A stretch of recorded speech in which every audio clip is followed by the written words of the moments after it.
lunes 16 de junio de 2014, aquí en la sala E.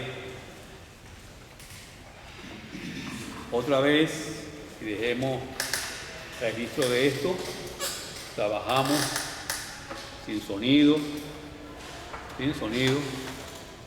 trabajamos sin aire acondicionado, trabajamos sin técnico. Lo único que podemos conseguir es un lugar semiabierto que terminamos de abrir para poder trabajar.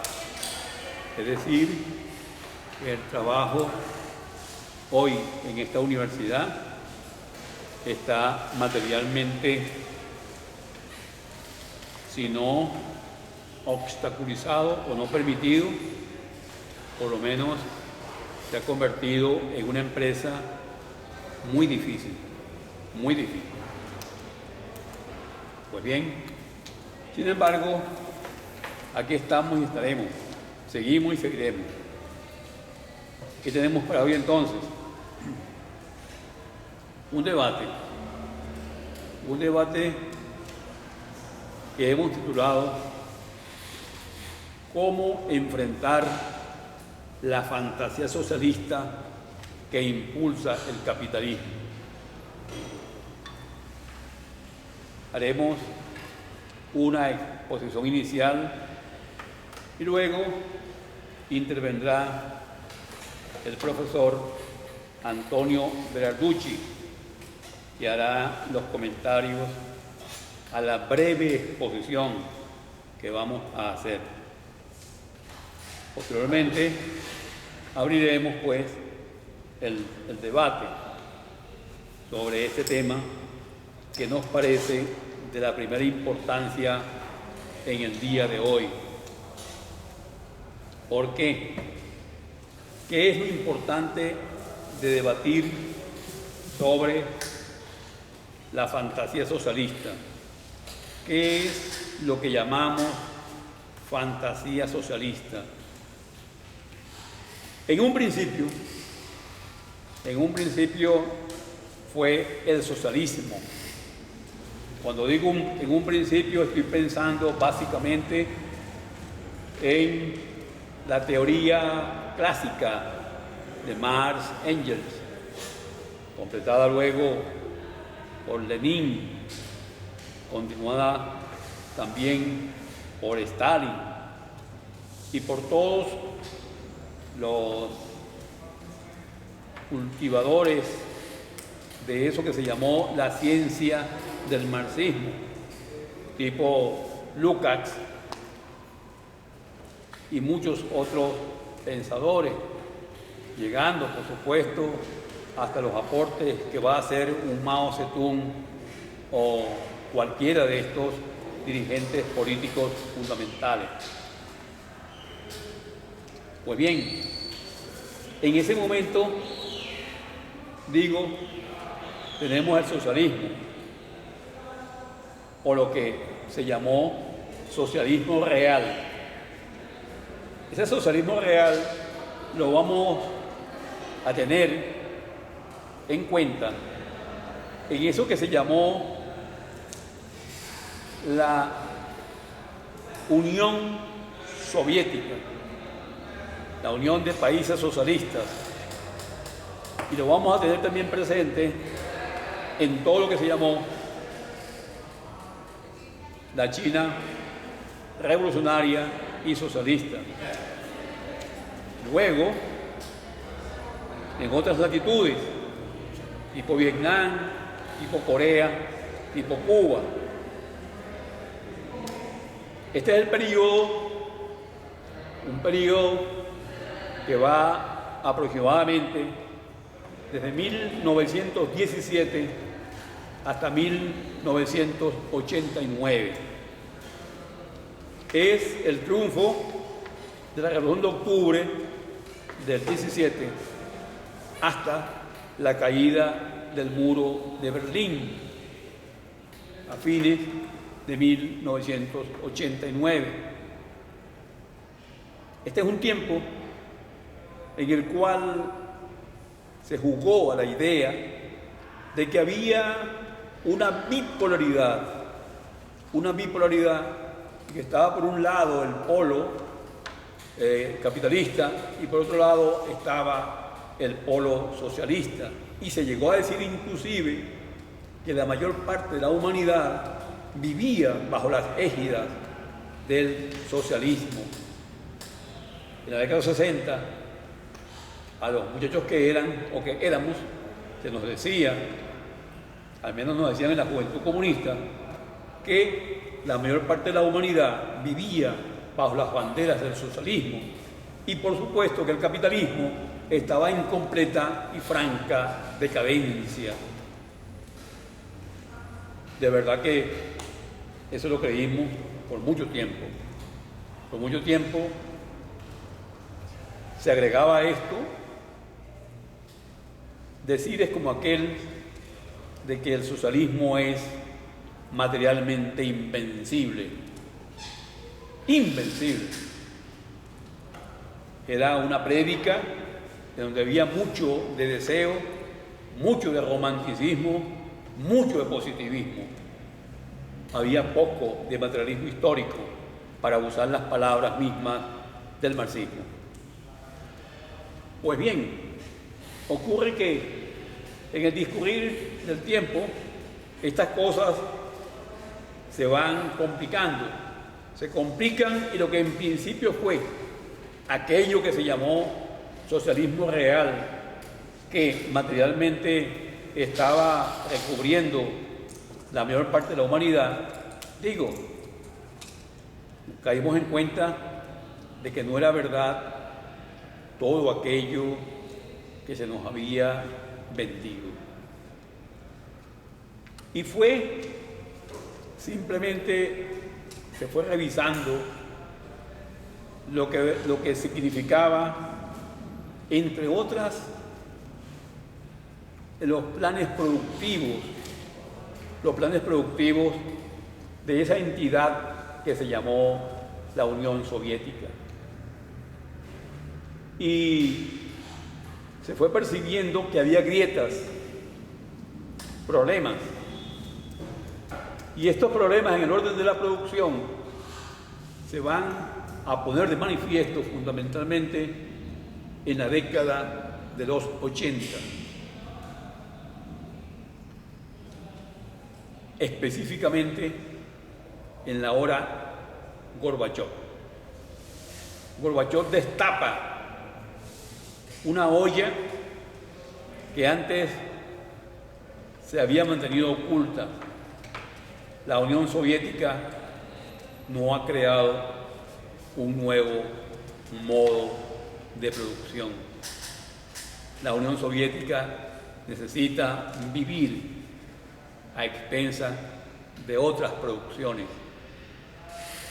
Es decir, la Unión Soviética y Rusia en particular tienen deficiencias para satisfacer las necesidades básicas de la población. Y vino aquel tiempo en el cual inclusive hubo que invertir en importaciones. Importar, por ejemplo, trigo de Estados Unidos. Hay un libro, La Perestroika, de Gorbachov, que de verdad es lectura obligatoria, porque es una especie de confesión de los males que atravesaba aquella realidad que nos habían vendido como infranqueable. Y aquella realidad infranqueable,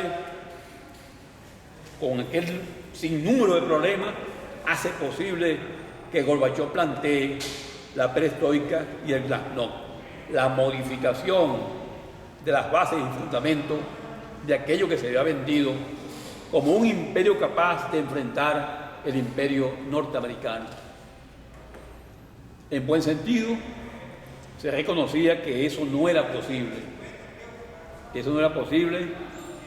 Y que el fracaso socialista era más que evidente. Bien, no quedó en denuncias, no quedó todo en la denuncia que hizo Gorbachev, lo que la realidad siguió andando, y esa propia realidad es la que está en la base y fundamento de las acciones de 1989. En las diferentes latitudes se va a crear los consabidos problemas en estos diferentes países socialistas, y Alemania está a la cabeza de esa embestida. Y el símbolo, el primer símbolo de esa arremetida contra el socialismo real está allí en el derrumbe del muro de Berlín. Lo que sigue, por supuesto, es la tragedia del otro lado, la tragedia Tiananmen, que es pues la liquidación de la protesta en unas plazas fundamentales de China. Es decir, el socialismo en el sentido estricto se había venido a menos. Y esto marca una gruesa campanada en el tiempo que estábamos viviendo.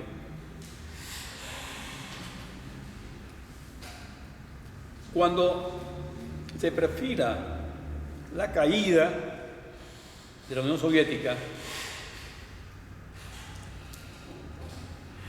comienza a avanzar sigilosamente y abiertamente el imperio yanqui. Es decir, es el momento en el cual se estructura lo que hemos llamado el imperio unipolar norteamericano, el imperio unipolar yanqui. La vieja polaridad quedaba a un lado, fines de los 80, comienzos de los 90, queda a un lado. El mundo es de los norteamericanos. La empresa de la guerra avanzará sin mayores tropiezos. Y en todas las latitudes se perfila la participación norteamericana. La industria armamentista norteamericana crece enormemente. No hay nadie que detenga ya a Estados Unidos. Se convierte materialmente en el dueño del mundo. Es un dueño del mundo mayor que el de la posguerra. Y miren lo que estamos diciendo. Ha quedado sin competidor a comienzos de los 90. Sin competidor. Pues bien, había necesidad de crear lo que se llamaría una contraposición a Norteamérica. ¿Qué ocurre a nivel del capital? A nivel del capital y específicamente a nivel del capital financiero. Este fenómeno es sumamente importante para comprender el día de hoy. El capital financiero ya ha pasado por la experiencia transnacional. El periodo transnacional, que ocupó una buena parte de los 80 y todavía tiene parte en los 90, es esa experiencia que hace posible que una empresa capitalista se abra a la sin frontera. Es decir, la IBM está en todos los países, en cualquier país, no tiene fronteras. No es la IBM de Norteamérica, o de Chile, o de Perú, o de Dinamarca. Es la IBM, que está en todas partes. no tiene fronteras. Esa experiencia transnacional es el comienzo de un fenómeno económico mucho más alto. Y ese fenómeno mucho más alto es el que se conoce como la máxima expresión del capital financiero. La máxima expresión del capital financiero mundial. Esto es que el capital de capitales de capitales, el capital de los imperios, logra ponerse de acuerdo para funcionar al margen, por encima de todo país, nación, soberanía, etc. Y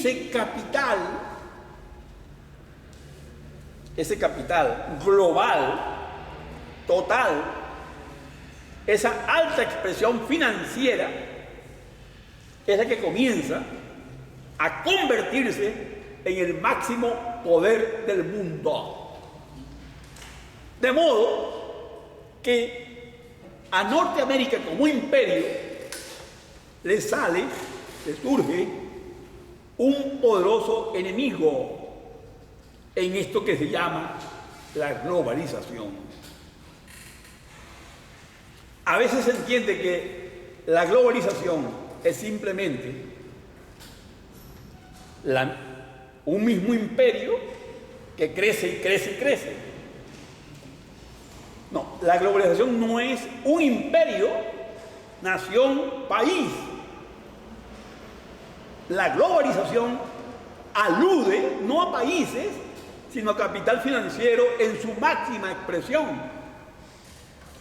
Una máxima expresión de capital que está unida además a algo muy importante, y que es la empresa tecnológica.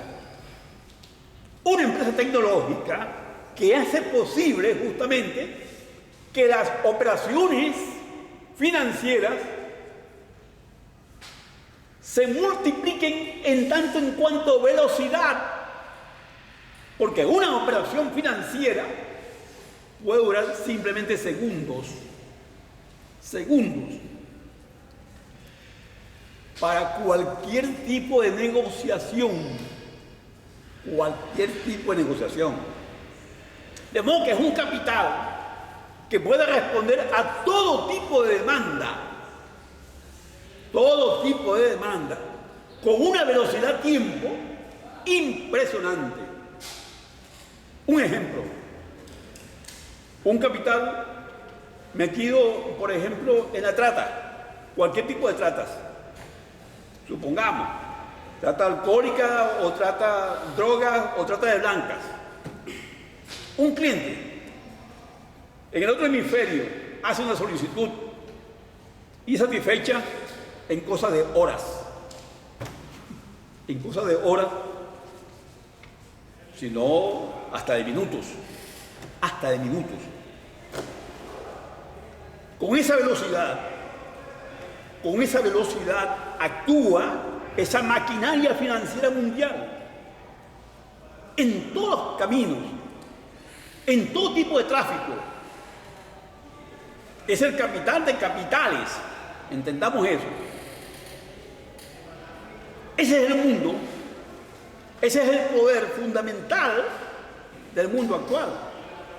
Y es lo que va a explicar justamente lo que son las grandes crisis del capital actual. La gran crisis norteamericana del día de hoy, la gran crisis de recesión económica de un imperio que tiene hoy a China como su gran caja de préstamos, cuestión que hace 50 años era impensable.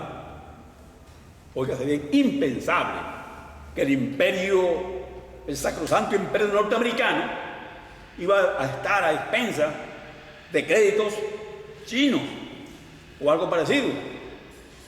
Pues bien, esto es lo que nos hace ver que ese imperio norteamericano tiene ahora ese competidor, ese regio competidor que hace posible lo que se llama hoy la gran crisis del capital a todos los niveles, a todos los niveles. Ojo, no estamos diciendo como algunos que el imperialismo norteamericano se acabó y eso está liquidado, que eso lo que hace falta es poner la fecha del entierro. No estamos diciendo esto, simplemente estamos diciendo que le ha salido un gran competidor que está muy por encima de sus poderes. Pues nada estamos diciendo. Pues bien, cuando se perfila esta situación, y estamos ya hablando de la década de los 90, avanzamos en los 90, los países que se llamaron socialistas, y precisemos China y Rusia, se dan cuenta de que necesitan una especie de colonias.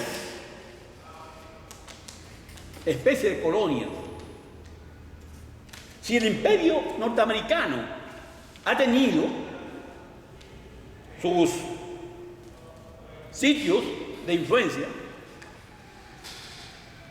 China y Rusia necesitan algo similar. Países en los cuales puedan influir y determinar la situación. ¿Cómo lo van a hacer? ¿Cómo lo va a hacer Rusia y China? A través de impulsar lo que hemos llamado la fantasía socialista. En el mundo de ellos había fracasado esta fantasía. Fracasa la fantasía socialista en Rusia o en China. Pero fracasa básicamente por una razón que no hay que olvidar. No lograron forjar nada que se llame socialismo. Para que haya algo que se llame socialismo, tiene que haber dos cuestiones fundamentales. Una, que el proletariado asuma el poder. Y ni en China, ni en Rusia, ni en ninguna otra parte, la clase proletaria asumió el poder. Y en segundo lugar, para que haya socialismo, tenía que haber un nuevo modo de producir, un nuevo modo de producción que significara una nueva forma de vida. Y ninguna de esas dos cosas la hay en China o en Rusia. De modo que se prosiguió viviendo en los viejos moldes del feudal capitalismo. Los viejos moldes no fueron cambiados en su raíz, sino en su forma. Fue cambiado el discurso, mas no la realidad. Y por esto, justamente, es que ahora acusan la campanada de la decadencia. Pues bien, esas dos realidades, China y Rusia, esas dos realidades, sienten como una necesidad crear ahora, en el periodo de la globalización, que ya definimos, crear las condiciones para echar mano de otras realidades que puedan fortalecer la suya. Y es así como se lanza la tesis de la fantasía socialista. Esto es, el socialismo no ha terminado, no ha fracasado. Nuestro socialismo simplemente tiene problemas, algunos altibajos, pero necesitamos que mundialmente el socialismo siga. Pues bien, la prosecución de ese socialismo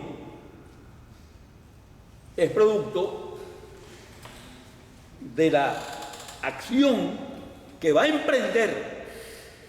emprender estos centros, China y Rusia, para crear esas nuevas realidades que monten la ficción, la fantasía socialista como una novedad que haga posible crear en esos países el socialismo, que no va a aceptar socialismo, sino que va a ser una empresa puesta, dispuesta, orientada, guiada y hasta financiada por los propios países promotores.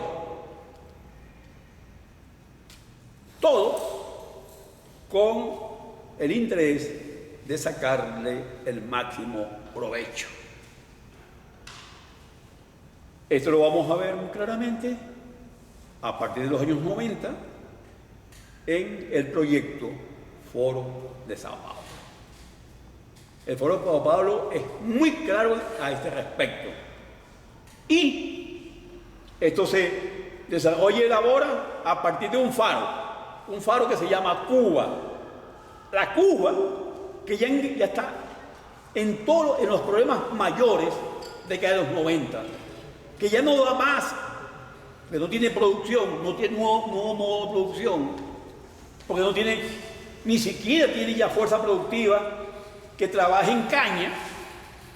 La propia Cuba, que se ha devuelto inclusive a vicios del capitalismo, esa propia Cuba necesita oxígeno, y ese oxígeno lo va a tener en el proyecto Sao Paulo.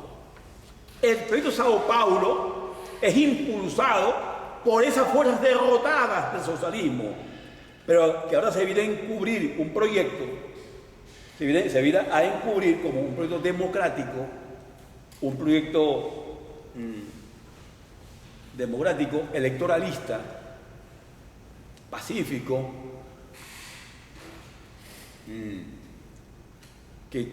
inclusivo, que promueve la inclusión, es decir, solidario, y que atiende a toda la realidad continental.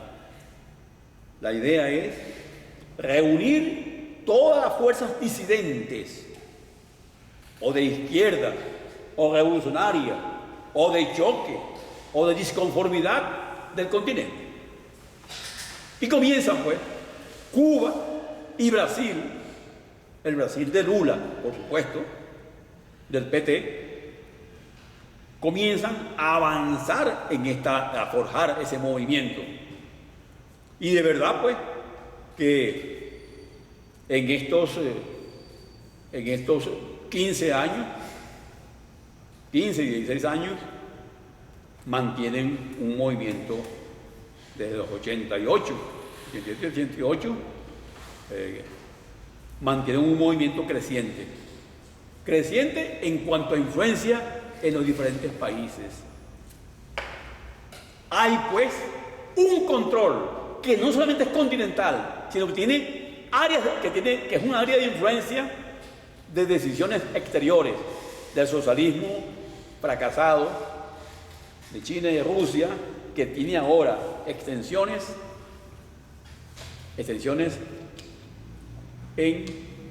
entre otras cosas, en Latinoamérica. Unas extensiones que apuntan a favorecer el desarrollo capitalista de China o Rusia. Repito, desarrollo capitalista en China y Rusia. Y cuando China o Rusia miran en términos de energía hacia Venezuela, es más energía para su desarrollo industrial, no otra cosa. Y cuando China hace gruesas inversiones en Venezuela, es para apoderarse completamente de Venezuela. Apoderarse de Venezuela completamente. Y mientras más se hunda Venezuela en su fantasía socialista, más poder tiene China sobre Venezuela, porque es quien administra sus miserias. Nada menos y nada más.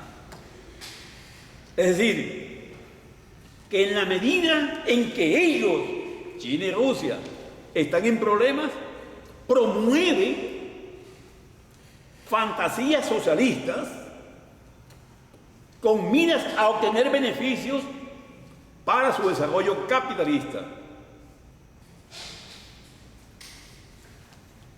Eso, señores, es lo que puede explicar lo que se llama la tragedia que se está viviendo hoy en Latinoamérica y particularmente en Venezuela. No nos quedamos nosotros en la tragedia cubana. La tragedia cubana se extendió a Latinoamérica, a buena parte de Latinoamérica. Se extendió a Venezuela. Hay quienes dicen, a esta hora que estamos hablando, que el triunfo de Santos es un triunfo del foro de Sao Paulo. Pero no es Colombia, es Colombia, es Ecuador, es Perú, es en cierto modo Chile, por supuesto Brasil, buena parte de Centroamérica, tenemos Uruguay, tenemos Argentina, y para ustedes contar. Es decir, no lo puedes medir simplemente como una inventiva de latinoamericana, porque no tiene sentido. No tiene sentido que tú crees un reducto opositor mundial latinoamericano para ir a enfrentar cosas como el poder financiero mundial, global total. No. O para ir a enfrentar el imperio norteamericano. No. ¿Qué estás creando entonces? Estás creando un poder latinoamericano unido al poder de los viejos estamentos chino y ruso, básicamente. Ese es el fondo del asunto. Y esto es, digo, lo que nos permite ubicarnos en qué mundo estamos hoy para intentar captar en sentido estricto la Venezuela que estamos viviendo, la América Latina que tenemos hoy frente a nosotros. Entonces,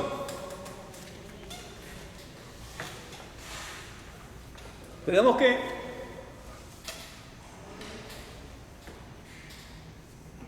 ver finalmente lo que es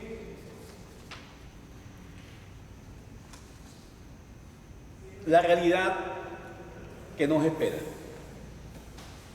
en esta Latinoamérica tomada por las grandes potencias para imponernos la fantasía socialista.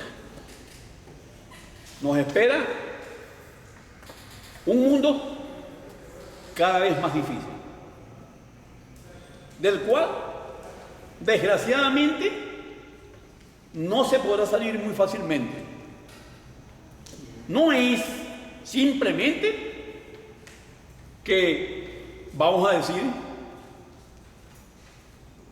como hablábamos hace un rato con algunos compañeros, que se va a decir en Venezuela, no, vamos a tomar decisiones a nivel de la mesa, o a tal o cual nivel, o a nivel de tal o cual grupo. Vamos a tomar decisiones para emprender un camino propio. Eso es bonito, deseable, encomiable, pero no es verdad. Estamos hoy supeditados a poderes mayores. Supeditados a poderes mayores que no son precisamente poderes simplemente norteamericanos. No.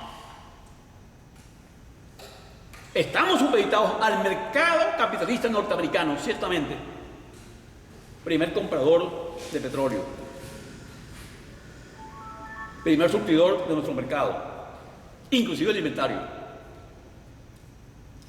Pero estamos supeditados también a otras latitudes, a otros intereses que son justamente los que han impuesto e implantado la fantasía socialista. De modo que esta fantasía socialista que vivimos hoy en Venezuela, en este ex país,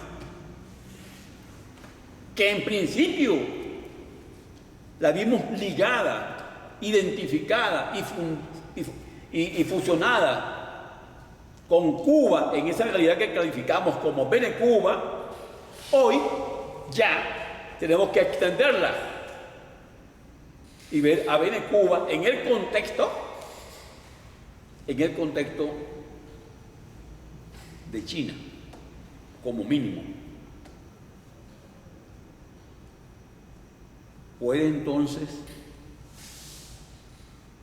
Se puede plantear hoy aquí que podemos salir de esta realidad con una declaración que haga posible el vamos a hacer las cosas como nosotros queramos. Nada que ver. Obvio es que nosotros aquí no existe. Aquí no hay a nosotros. Nosotros no conocemos a nosotros. Conocemos los grupos, las posiciones. No hay la posición de nosotros, los venezolanos, no. Aquí hay las múltiples posiciones, inclusive en el bando gubernamental o en el bando de las oposiciones. De modo que ahí, enfrentados, fragmentados, también nos dividen, también nos controlan. Podemos saltar esta realidad, saltarla libremente. No. Conste, ya no está planteado aquello que decía el marxismo, que tanto difundió Lukács, del salto histórico. Es decir, pasar de un estadio a otro, pasar del capitalismo al socialismo, un salto histórico que lo producía un movimiento violento, porque vimos que la gran cantidad de muertos, los millones de muertos que hicieron posible el establecimiento del socialismo real en el 17, o la gran marcha que deja millones de muertos para establecer el socialismo chino, digo que esos millones de muertos hoy por hoy no significan la presencia de ningún socialismo. Que esos millones de muertos son millones de muertos de una fantasía que bien se puede calificar como infamia, desgraciadamente como infamia. Y esto, señores, tiene un peso histórico pero muy grave, profundo, terrible, doloroso. No es un fondo para señalarlo como festejo, sino como tragedia, como profunda tragedia, en una humanidad que por supuesto no ha alcanzado, ni con más ni con menos, la condición de humanidad. Y que hoy carece materialmente de perspectivas. Nadie. Hoy, cuando estamos viendo lo que es el enfrentamiento islamista con las fuerzas del norte, cada quien con sus aliados, y se suman miles y miles y miles de más muertos, sabemos que la guerra mundial sigue en plena acción. Sabemos que la guerra mundial, que algunos calificaron como primera o como segunda,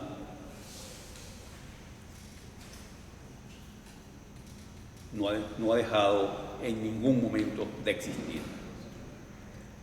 Sigue la guerra, la peor de las guerras sigue, la que tiene milenios, la guerra por la vida que no tenemos, que no nos dio ni el esclavismo, ni el feudalismo, ni el capitalismo, ni el socialismo, o así llamado. De modo que las perspectivas son hoy, aquí, pero muy difíciles.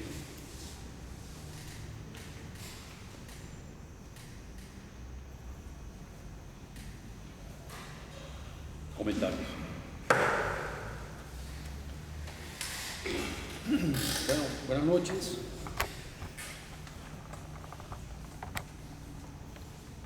Buenas noches, agradecido, profesor, por esta oportunidad a la cátedra. Realmente el profesor lo dijo todo, yo simplemente voy a agregar tres cositas, tres ideas, ampliar un poquito lo de la perestroika, el salto histórico y la globalización. Ciertamente, como dice el profesor, la perestroika devela a nivel mundial la verdad oculta de la Unión Soviética. Un modelo que se estaba cayendo a pedazos, con un costo, como lo acaba de describir el profesor, en vidas humanas de vieja data, pero que bueno, el método propagandístico ocultó y todo aquello se develó como la gran oportunidad para que el mundo se emancipara.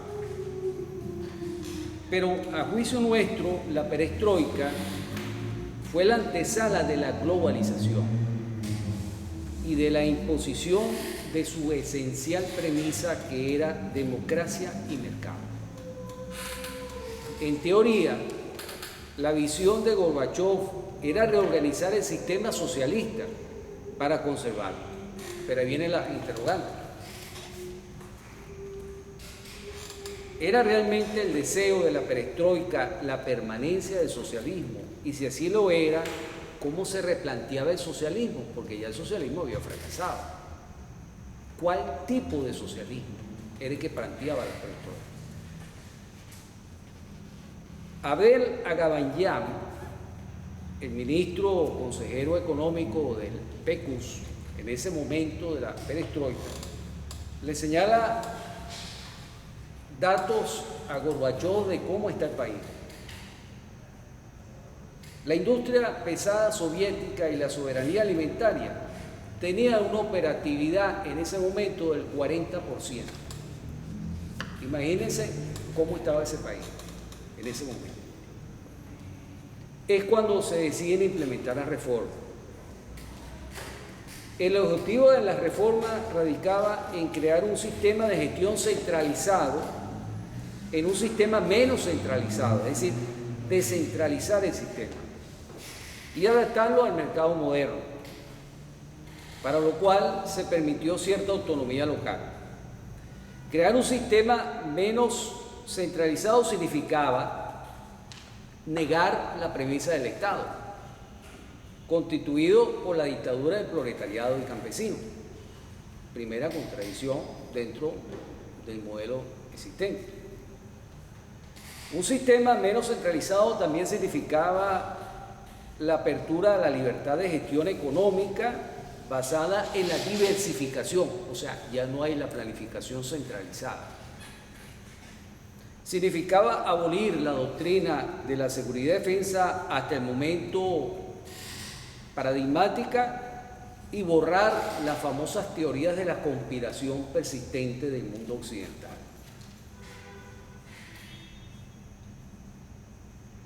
En cuanto al salto histórico, el programa de Gorbachov era la tímida entrada de la Unión Soviética o de la ex Unión Soviética al mercado de la globalización. Las medidas en términos económicos incluían la venta de un gran número de empresas. Fíjense el programa que pensaban implementar y vean las similitudes de lo que el socialismo venezolano pretende implementar. Vean las similitudes. La medida en términos económicos incluía la venta de un gran número de empresas estatales, reforma de la moneda, creación de políticas fiscales, fomentar las empresas privadas y las sociedades conjuntas con un número limitado de compañías extranjeras, impulsando la inversión y un nuevo sistema bancario, lo cual permitió que a principios de los 90 reflotara un poco la Unión Soviética. Se implementó la ley de precios justos en el año 92. La ley contemplaba la liberación de los precios y la renuncia a la rígida regulación de los salarios, que llevó al sustancial descenso en el nivel de vida, así como cambios en la dinámica y estructura de los ingresos, diferenciando regiones y ramas en la remuneración del trabajo. Surgió así una clase de ricos cuyos ingresos no provenían del trabajo y se amplió el número de pobres. Podría ser la boliburguesía. En 1993, casi una tercera parte de la población rusa tenía ingresos que no garantizaban un nivel mínimo de subsistencia. La pregunta es, ¿quiénes compraron esos activos y por intermedio de quién los compraron? El experimento de la globalización, nos atrevemos a llamarlo perestroika, se le impone el cumplimiento disyuntivo de la categoría democracia y mercado. La democracia pasaba por un conjunto de principios que debían reconocer la existencia de una opinión pública independiente, no comprometida con el partido, y el respeto a la diversidad ideológica, así como la autocrítica, es decir, reconocimiento de los males generados por la anquilosada y perversa relación partido-Estado, la corrupción, el alcoholismo, el ausentismo laboral y la existencia de economías paralelas. La implementación de Glasnost, una política de apertura hacia los medios de comunicación con transparencia informativa, permitiendo la libertad de expresión y de opinión, al contrario que en la etapa anterior, caracterizada por la represión hacia los contrarios al sistema. El sueño duraría poco.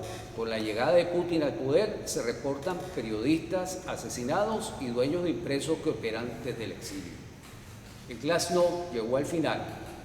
Al nivel mundial, no solamente en Moscú, las redes sociales se convierten en los reveladores del nuevo orden mundial. El problema de la global explotación. En función de lo señalado, en la parte de la invitación, hay dos interrogantes que hay que plantearse. Podemos hablar en un mercado, el mundo globalizado, bajo los preceptos del mercado y la democracia, de economías nacionales. Número uno. Segunda interrogante.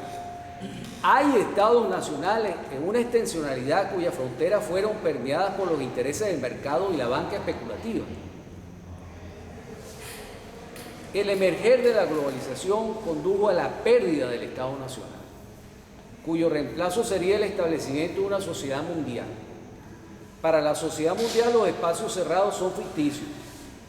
Las fronteras tienden a desaparecer. Se promociona la pluralidad bajo el control del mercado. Y todo lo que se ejecutará bajo el esquema de la globalización y específicamente el factor controlador del mercado implicaría el establecimiento de nuevas relaciones de poder basadas en modo de producción transnacional, competencia del mercado del trabajo cuya real denominación es manejo adecuado del desempleo y la movilidad laboral, pérdida de la confidencialidad